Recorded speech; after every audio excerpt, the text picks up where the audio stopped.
elevate. They're stacking up losses, I'm handing them out, yeah, I had to go delegate. It feel like I'm floating, I'm lost in the moment, that's why I couldn't levitate. They never believed that I would really fly, I had to go demonstrate. I had to set them straight. When you elevate, they're stacking up losses, I'm handing them out. What's up, guys? Welcome to another episode of the Mindset Cafe podcast.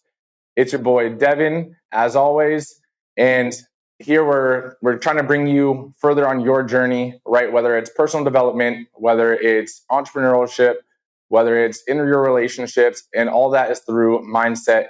And we like to do that with, other people's journeys and giving you value from their journeys, their perspectives.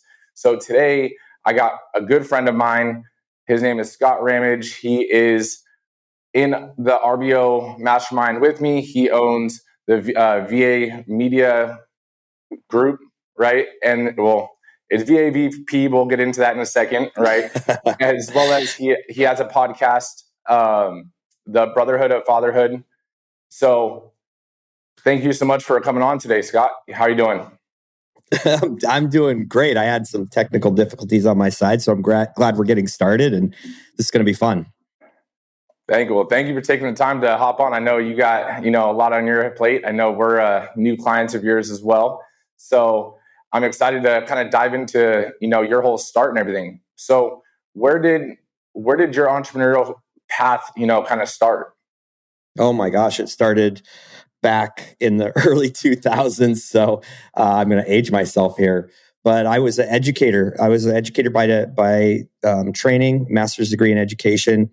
And after doing some work in the social work arena, I moved over to education and did that for 13 years. But it was just 3 years into being a teacher that I was bored to death and realized that I wasn't designed to just do the normal career path. And I absolutely love teaching. So I actually started by opening my own bike shop, brick and mortar business right out of the gates in, I can't even remember the year, maybe 2004, 2003. And that's how I got started. And so I did that while I taught. So I had a little bike shop that turned into 3,000 square foot floor, 7 full-time employees, and I was teaching full-time in the public schools. Oh, wow. I mean, yeah. So when you're saying bike shop, you mean like bicycles or like motorcycles? Bicycles. I was a master mechanic in grad school and worked my way through grad school working in a bicycle shop, and I raced as well. And so I would do it for summer work while I was teaching. And I just really didn't like how the guy was running the business. So I'm like, well, I think I'm just going to have to do this myself. I told my wife, people are paying me to work on their bikes. It's really cool. And so I'm just going to rent this 300 square foot spot. It's just going to be, after hours, just kind of a hobby thing. And it was like 3 months later, we moved into a big place and we just exploded. So we were that was in the Pacific Northwest. I was kind of at the base of a really epic trail system for mountain biking, and there was a huge road biking community there. So it's just kind of came from a passion and turned into a business really fast. That's awesome. So you said when you were racing, you were racing mountain bikes? Yeah, mountain bikes in New England. I went to school in Massachusetts, so I would train all around like I was going to race all year round, but I'd only race in the winter season, the mountain bike season, and it was great. I even continued racing back when I was well into my career. Actually, while I owned my bike shop, I was doing what's called downhill or endurance racing. So 15-mile downhill races where you have to have endurance, but also a lot of guts, I guess is the word I'll use. I was going to say cojones. Like, I've seen some of those videos, and I mean, I've done mountain biking like once or twice like that. And honestly, I realized very quickly that it wasn't for me. Well, I'll be very clear. I wasn't very good, but I sure enjoyed it. So, no, I mean, that's awesome. Yeah. I mean, it's, so you guys don't start at the top and race down necessarily, or is that just the enduro one, or do you guys go up and back down? Oh my gosh, if it were up and down, I would have loved it even more because I love climbing. But no, that one was just 13 miles of downhill. Of course, when you have 13 miles of downhill, there's going to be up. And so it's like you'll get this. It was like a HIIT training session. It was like, full on adrenaline. Then you're just grinding as hard as you can. You can barely breathe, and then full downhill again. And that's probably why they call it enduro. Yeah. And those downhills probably weren't long enough, like in terms of obviously the length might have been longer, but the time frame going downhill versus going uphill is, completely different. Yeah. Yeah. And you're doing between, 15 and 45 miles per hour in the mountain. It's a little nuts. I was crazy, man. No, that's why I said it wasn't. That's why I said it wasn't for me. Like I realized all of a sudden you're going down. You can't just hit the brakes and stop. You slide, Yeah. Yeah. But I think, or you fly over the handlebars into a tree. Yeah. That's when I realized that I got a lot of skills and a lot of talents, and that is not one of them, nor do I want to try to make it one of them. But yeah. I think it's cool because, even in the enduro racing, like you referred back to it, like almost entrepreneurship or HIIT training, right? It's one of those things where the downhill, even though the length is longer, the time is quicker, right? And then even the uphills, you might hit a little mini hill that's going uphill and the length isn't that long, but the time it might take to get up that short little hill might be 2 times the amount it took you to get down the first hill. So I think that, it's one of those comparisons that you can kind of relate it to life that, sometimes the good times and everything go pretty fast. And when the tough times hit or an obstacle hits, it may not be that long, but days seem like weeks or weeks seem like months, right? Oh, man. Let me take that even a step further, if you don't mind. So in entrepreneurial, when you're an entrepreneur, a business owner, you're going to go through ups and downs. And when you're struggling, the ups, you're really struggling, but that's what builds you. So when you're climbing on a mountain bike, that's what's creating. You're building a stronger heart. It's what's creating an endurance or a different level of fitness. And you could get more into detail than this and me, but so it's just like in business. So many people quit because they fail. They see a failure and like, it didn't work. But instead of building their endurance and working through that failure, they stop. Well, what happens if you just keep going? You're going to get stronger, and you're going to catch a downhill. You're going to catch a lot of speed. You're going to get some great wins. You're going to make money, and then you just have to be prepared. We have to train just for business ownership. Exactly how we train for endurance and sporting events. We've got to train for the ups, the downs, the coasting, if you will, and the steep ascents, and the get off your bike and carry it, because it's not, you can't even ride through that. It's the same with entrepreneurship. You stop and you look at what's going on, and you reach out to somebody and they help you carry your way through that, right? It's a great analogy. I've never done that before, but I thank you for that. That was awesome. No, definitely. It's cool. You don't always get those things or those events in people's lives that you can compare necessarily or create an analogy. But, when we create graphs and stuff like that, and I know I've posted them, you posted them, over our course of, entrepreneurial careers. But like the bar graphs going up and down, like it's a mountain, right? So yeah, it is. But whether you're looking at, your profits and your losses, or you're looking at your journey and your growth in your fitness or whatever, like no path is going to be a straight shot. Right. And if it is a straight shot, then I guarantee you're not looking at every aspect or looking at everything. There's some fluctuations that could be improved, right? Or the obstacles aren't being reported. So it's one of those things to note that ups and downs are natural in life, right? Wherever there's an easy time, there's going to be a tough time. There's no just coasting in life, right? So let's fast forward. So you had your bike shops. Do you still own the bike shops? So what happened was I was sacrificing too much time in my business and education. I was getting up at 4 a.m., going to the bike shop, doing a workout because the gym was right next to it. Go home, shower, ride my bike to school, work at school all day, come straight home to the bike shop and work there till 8 or 9. And I had a newborn. And so then I had my second kid. And what happened at some point, I looked at myself, my life, and I'm like, this is not what I wanted. My wife and I were like business partners, like life, home partners. We weren't living the life that we really wanted as best friends, and we really enjoyed each other. And I didn't even know my kids. And I was just a horrible father, and I was a horrible husband. I mean, my wife says it wasn't that bad, but I say it was that bad. So I looked at her one day and I'm like, I really screwed up. And so we sought counsel, and this is an important message. Be careful who you ask questions from.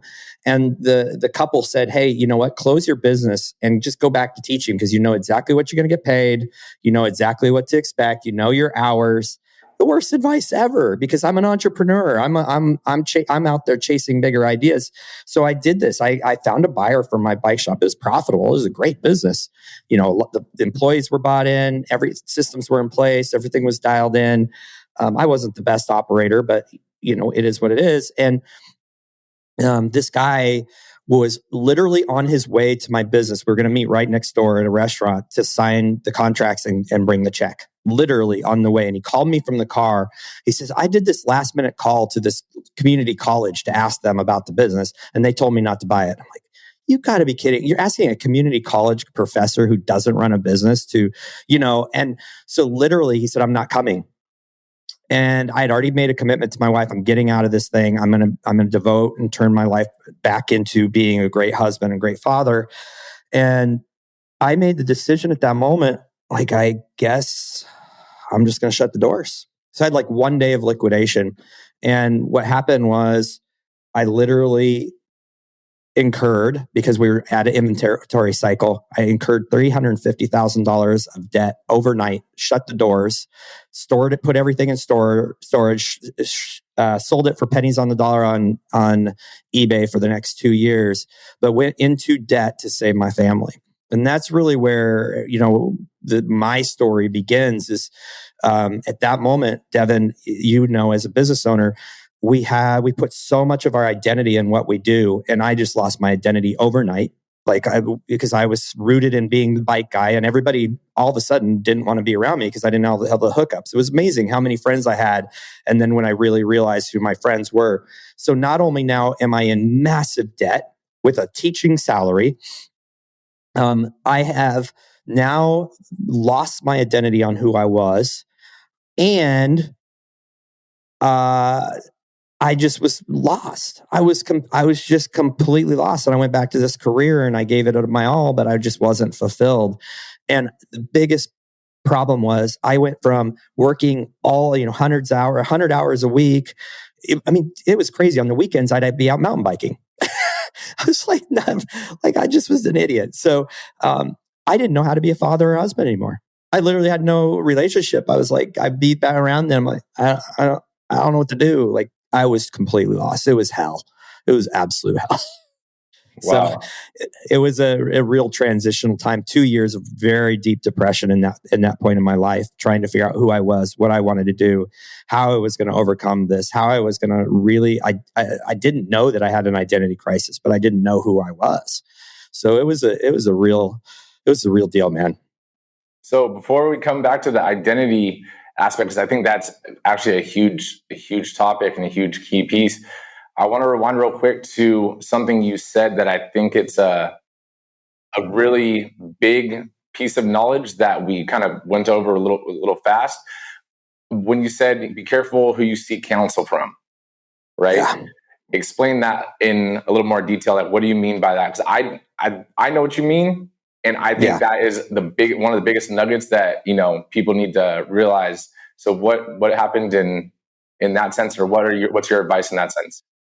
So I went to a business owner for counsel, and his wife was a teacher. So I thought, this is perfect, right? We got the teacher, we got the business owner, and I saw him as ridiculously successful. And we sat down with them and they asked a few questions, and they said, actually you should go back into teaching, because that's a safe career. That's what you paid money in college for. It's what you do. But then what I realized is they didn't ask enough questions, and I didn't ask enough questions. What I didn't know at the moment was that he was in the process of selling his business to his partner to become a teacher. So he was literally advising me on his path, not on the information I was giving him on my path. And so I think that when we go seek wise counsel, we have to ask a lot of questions. Is this person where I want to be? If I'm going to ask somebody for help, I don't need to ask somebody who is running from where I want to be. I don't need to ask somebody who has not quite gotten there yet. I need to ask someone who is where I see myself in 10 years wanting to be, and plant my flag on that and sit down and ask the questions first to really assess if that's the person I want to take advice from. I didn't seek any other counsel outside of family, who all just wanted me to have more time with my family. And the way they saw that was teaching again. And like, look, another really important lesson is like, I had my coach that I pay right now. He's like, I want you to come back to the meeting with what you would change over time. And I spent a week just toiling over this. And I finally told my wife the day before, I'm like, he's going to be so mad at me. I would not change anything. I would not change going into debt $350,000. I would not change that 2 years of depression. I would not change closing the bike shop down, because every single decision that was made and every failure, I'm great at learning from failures. Every failure that I encountered has formed and chiseled and made me into the person I am today, who is now on a path for things way bigger than any of those other things could have taken me. Way bigger. My business will be, and is already, way bigger than I ever would have dreamed back then. So I went to him and I said, hey, and this is wise counsel, by the way. I went to him, I very fully vetted him. And I said, hey, man, I've been thinking a lot about your question, and I'm just going to tell you what's in my heart. I wouldn't change a thing. And you know what he said? He just was real quiet for a second. He goes, not many people pass the test, but you just passed the test. I passed the test and I felt amazing. And what I learned is that there's this really great book, and I wish I had the title in my head right now. It might be Dream Killers. And it's really short. And it's the story of who you let speak into your life. And there will always be people who are there, who are operating out of their own vision and what looks to you to be safe. So as an entrepreneur, if you're listening, you all have those people in your family who think you're crazy for what you're doing. If you would just go get a job.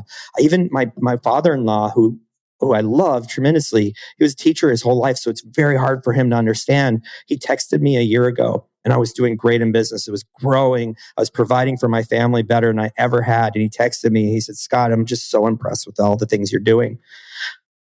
But someday I hope you just settle down and get a job. And so that you kind of like, it was like, wait, what? I'm like, out earning what I would as an educator, 3, 4, 5 times. And you're telling me you hope that I settle back down and get a job. And so that is like, because people are coming from their own frame and their own fears, we have to be very careful who we listen to. 100%. And I feel like the first person that you were seeking counsel from, and realizing that he was making the same decision he was trying to advise you on, it was almost like he was selling himself on making that decision, right? So, and sometimes we'll give that advice, or we'll get that advice, from others that are doing it or that have done what they're telling you, not because it's the best decision for you, but because they've done that decision and they're trying to basically convince themselves it's still the right decision. So I think that's a huge piece of, when you get advice, make sure you also get advice from a few people, right? And really get advice from people that actually care. They don't necessarily have to be an advisor or in the same industry. It could just be someone that genuinely wants to see you succeed, right? So that's one of the things that I think it was a huge key piece. And then, going back to the identity issue that we talked about, I know I had my cousin who was a professional MLB player on the podcast, a while back as well. And we kind of touched on this a little bit, but it was different because when you're an athlete, you have this, I am a pro baseball player.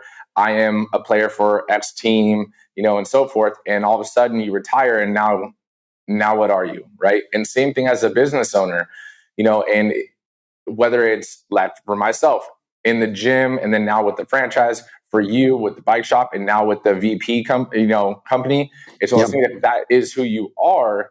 And so I can completely understand that identity crisis all of a sudden when you have no bike shop. What are some things that you had to do to shift your perspective of your own identity and your own self?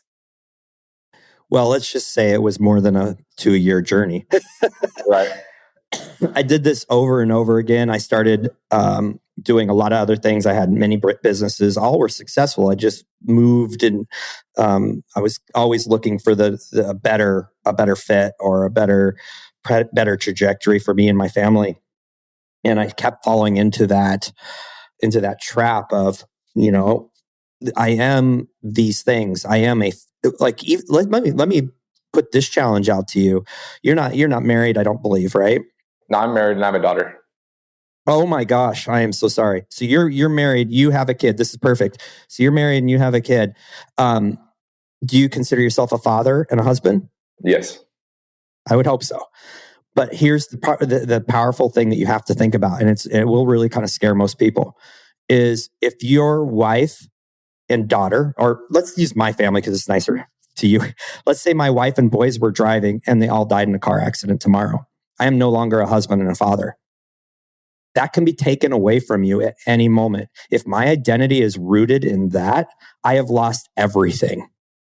Just like a business can be taken away from you. That's really deep, but it'll really make you assess that these are incredibly important things for me. My family, like that would just rip me to pieces, right? But I have to be so thoughtful about really what my identity is, understanding that any of the things, if I root them in a thing, that thing can be stripped away from me. And so, boy, that'll put you down a whole nother path, because I love being a father. I mean, I have a podcast called The Brotherhood of Fatherhood. It is one of the greatest joys in my life. And now I have teenagers. I have a son that's out on his own. It is one of the greatest joys of my life. The greatest joy in my life is my wife. We were best friends before we got married. We've been married 27 years. We could hang out with each other all day, every day, and not get tired of each other. We could run businesses together. We could run businesses parallel. We can just have a blast together. And if I lost her, I can't even fathom it. But then you got to understand that can happen. And so I'm a believer in preparation. So for me, I'm going to prepare for whatever is coming down the road, because that's how life works, and understand that I am greater than the things that belong to me or attached to me. My identity is someone who's empathetic, someone who wants to help other people, someone who has knowledge and wisdom from history of experiences and failures, someone who understands that my failures have defined who I am and are making me who I am, because I am taking those failures and I am failing forward, as John Maxwell says.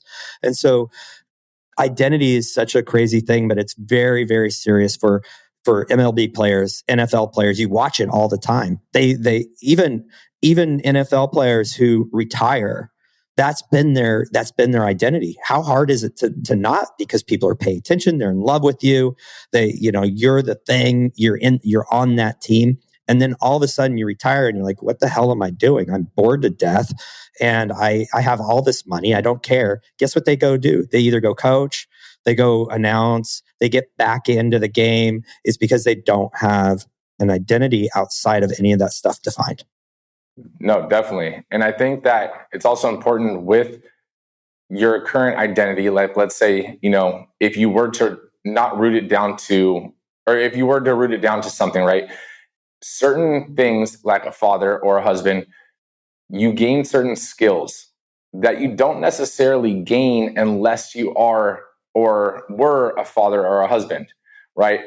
100%. But to take your analogy or your thing and shift it a little bit different way, I would almost argue the fact that, let's say, God forbid, anything did happen, and my wife and my daughter in the car, right? It's not that I'm no longer a father and a husband. I still am a father and a husband, right? The things aren't there that wasn't stripped away from me, right? So it's how you view it, right? I agree. So even for an entrepreneur, right? You've always been an entrepreneur, right? Like once that bike shop was open, and even maybe sometime before, you were an entrepreneur. That never left you. A bike shop owner, Yeah, okay, that's the one thing that left you. So if you just got to realize the category of what you're classifying your identity to, right? Like my mom passed, but I'm still a son, right? So So, true. so Yeah. it's all about how you think about it. So for a professional baseball player or, something like that, it's, yeah, you're no longer a professional baseball player, but you're still an athlete, right? Yep. You're athletic, right? It's a reframing, right? But so I think I think what you're doing is giving me clarity on that.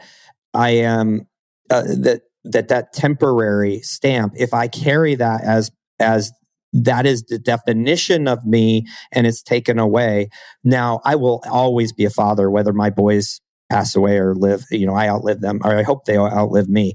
I will always be a father. I have experienced fatherhood, but it to a point where you actually can't strip it away. Exactly. So, right. So it's got to be so deep and so ingrained that you actually can't strip it away. When I rooted myself as a bike shop owner and my bike shop ownership was stripped away, then I didn't know what I was. Mhm. Right. But that experience and the learning opportunities and the things that I failed in and things that I succeeded in formed me into the person that was able to take the next step forward. Right. And that's the one thing, like, and you exactly nailed that right on the head. It's reframing your perspective of the identity, right? So the one thing with being an entrepreneur, or you are a bike shop owner, right? It develops the skills that you're tying to your identity and saying this is your identity, of being empathetic or being, creative, being ambitious.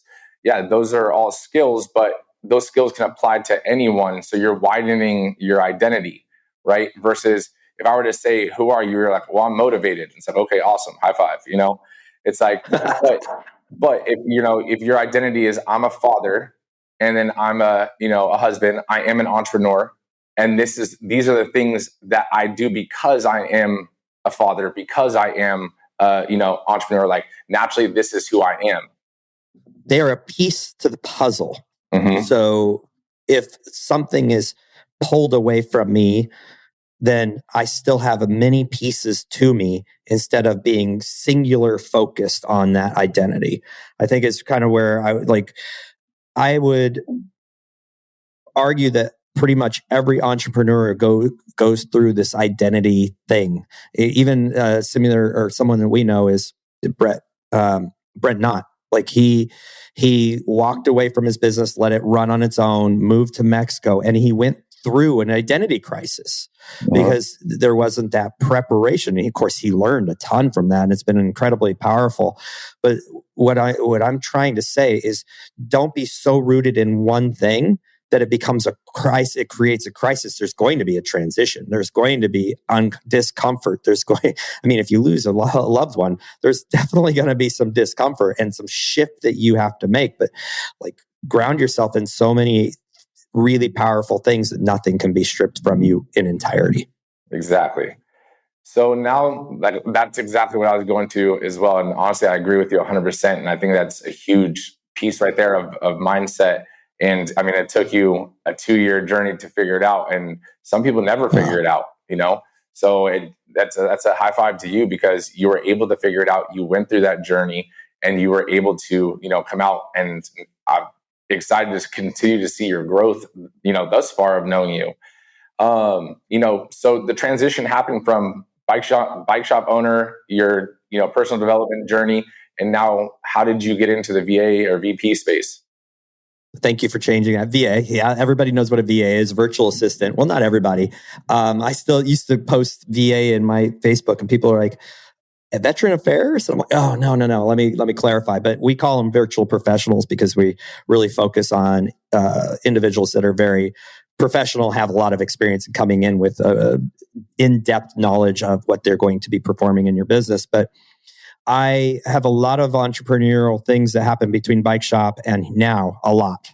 Very successful, believe it or not, in a nutritional MLM or direct sales company. I had no clue what that was, but that we had a lot of success. I think we were the top 0.2% in the entire industry as far as success.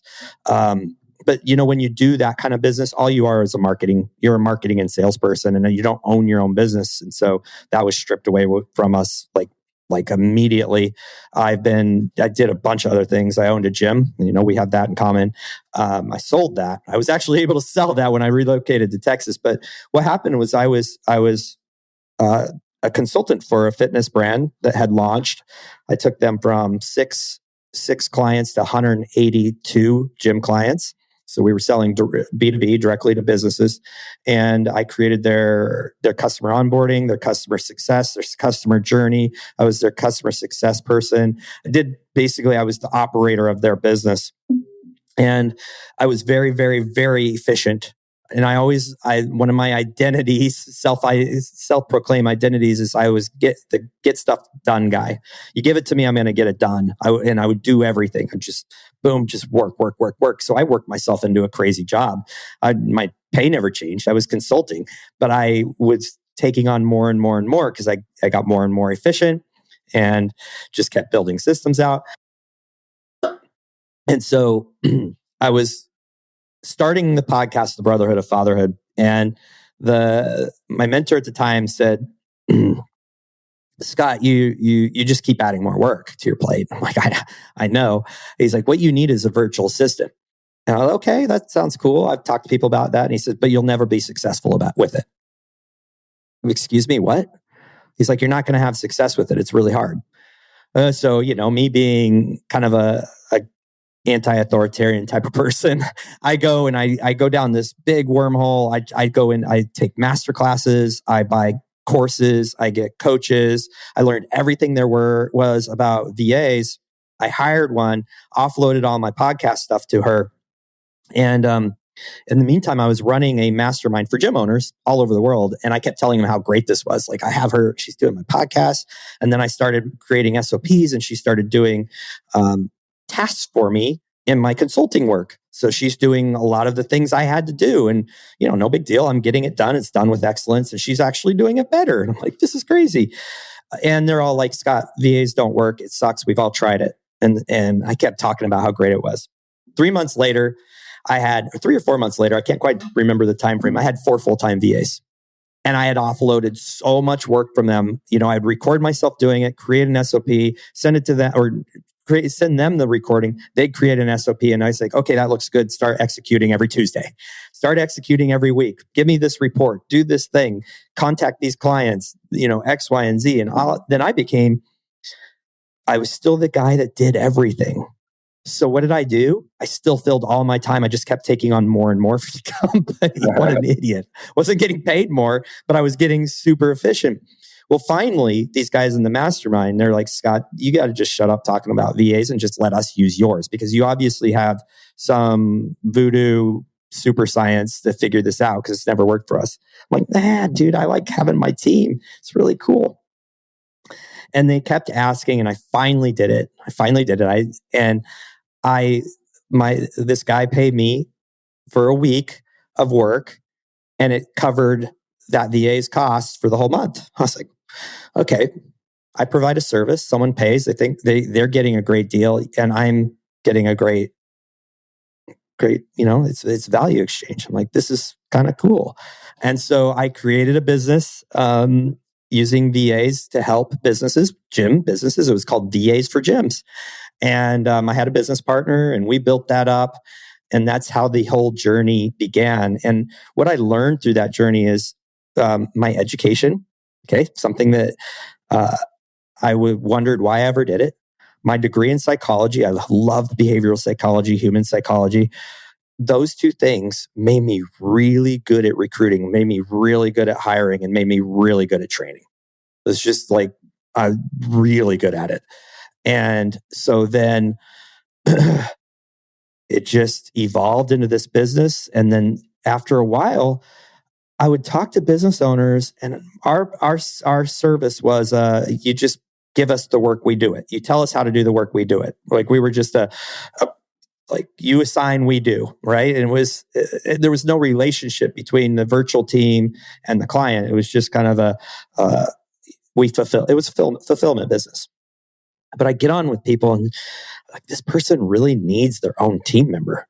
Like they just really need someone that understands the culture of their business. And I was really experiencing some like struggle here because I really wanted to sell them on my business, but wasn't believing that it was the best opportunity for all of my clients. And I just went out on a limb. This person came in, was not even close to a fit. And I'm like, I can either tell them, go find somebody that's a headhunter because that's what you really need, or I can just do it. So I just started doing it. And then a whole nother business was born, which we just renamed to Hire VP, Hire Virtual Professionals.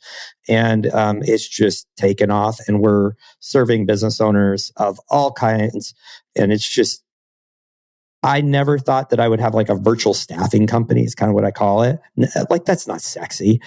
But when I get to get on the phone with other business owners, I'm in my sweet spot. I get to have a conversation with people about the same things I love doing. It's business. How do we leverage other people to really help you and get you into your own sweet spot? How do we keep you from being in the weeds like me to moving into a sweet spot?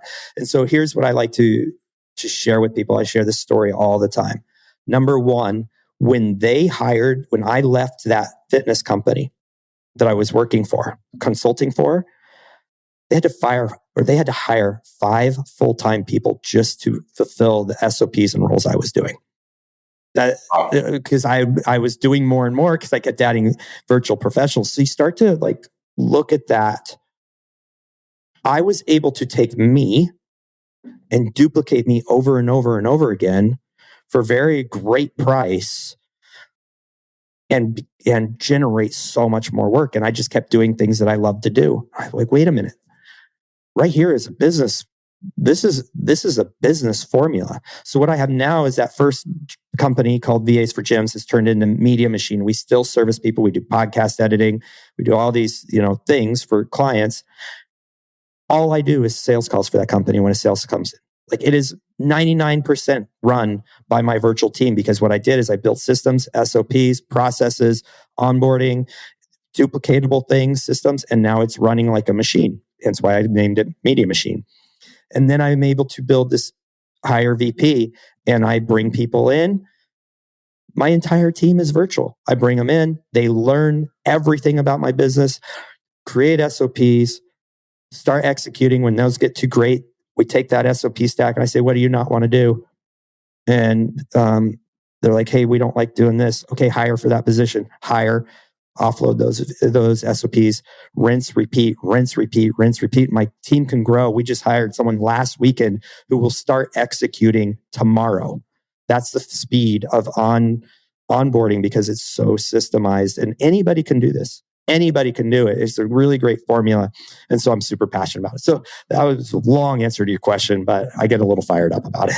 Oh, no. I mean, honestly, like, your fire and your motivation for this is why, Strive 11, both the gym and the franchise, we have partnered with, your company as well. And I told you, I have something I'll be sending your way as well. Like, not only your passion and your knowledge and your motivation to learn more about it, but your willingness to actually care about both the client and the VP that you're bringing on.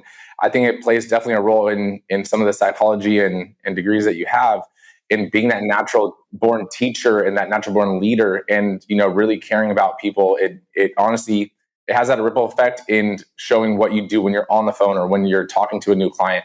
I mean, the first time we met, I already knew this was something that we're going to do, just from the way you spoke about it, explained it, and everything like that. So from your journey, from your teaching to bike shop to gym to this, obviously, like we had had the analogy in the beginning, it's been a mountain, right? And there's been ups, there's been downs, right? What is that one piece of advice that you would give that young entrepreneur or that person that's facing that down phase in their life that would help them on their journey? Yeah, I think for starters, make sure you know who you're giving weight to, who you're listening to.